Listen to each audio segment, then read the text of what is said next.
अस्सलाम वालेकुम दोस्तों। आज मैं आज़ाद कश्मीर के हालात, तारक कियानी साहब के बयानात और उस पूरे बयानिए के बारे में बात करना चाहता हूँ।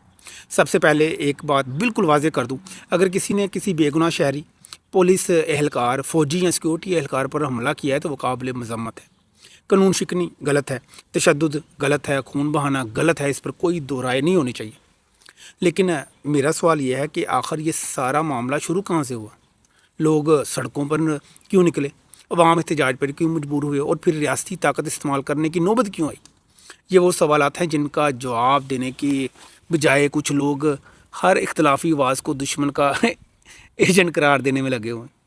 तारक कियानी साहब बार बार ये तासर देते हैं कि जो भी कश्मीर के अवाम की बात करे, जो भी उनके मुतालबात पर बात करे, वो किसी न किसी तरह दुश्मन का एजेंडा चला रहा है। लेकिन क्या वाकई ऐसा है? अगर कोई शहरी अपने हकूक़ की बात करे तो क्या वो गद्दार हो जाता है?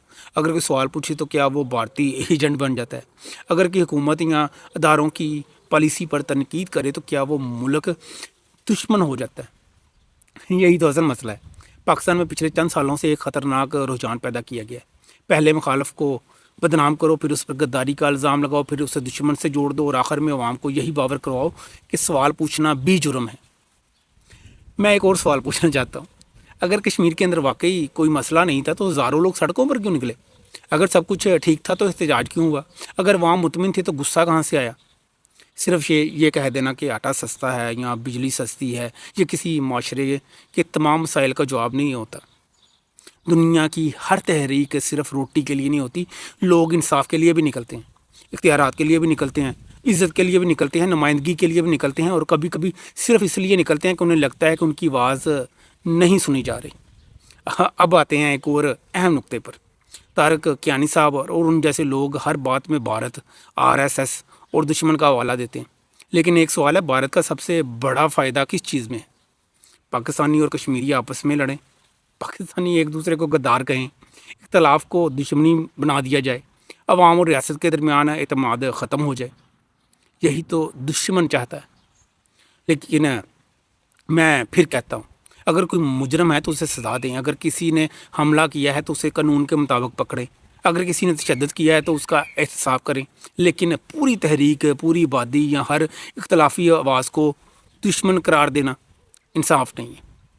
एक और बात मुझे बहुत अजीब लगती है, जब कश्मीरी पाकिस्तान के हक़ में बात करें तो वो मुहब्बे वतन हैं, जब कश्मीरी कुर्बानियाँ दें तो वो हमारे भाई हैं, जब कश्मीरी शहीद हों तो वो हमारे हीरो हैं। लेकिन जब कश्मीरी सवाल पूछें तो अचानक इन्हें दुश्मन के एजेंट कहा जाने लगता है।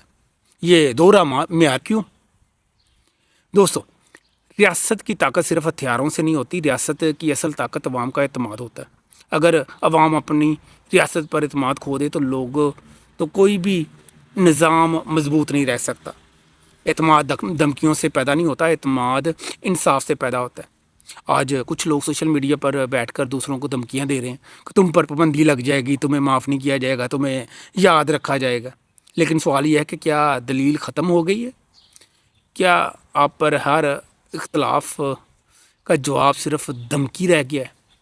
मैं पाकिस्तान से मोहब्बत करता हूँ, मैं कश्मीर से मोहब्बत करता हूँ, मैं अपनी फ़ौज, अपने दारों, अपनी अवाम सबका एहतराम करता हूँ। लेकिन एहतराम का मतलब खामोशी नहीं होता, मोहब्बत का मतलब सवाल का ना पूछना नहीं होता, वफ़ादारी का मतलब अंधी हमायत नहीं होता। असल वफ़ादारी ये है कि जब गलती हो तो इस्लाह की बात की जाए, जब जुल्म हो तो इंसाफ का मुतालबा किया जाए, जब बहरान हो तो सच बोला जाए और जब अवाम नाराज़ हो तो उनकी बात सुनी जाए।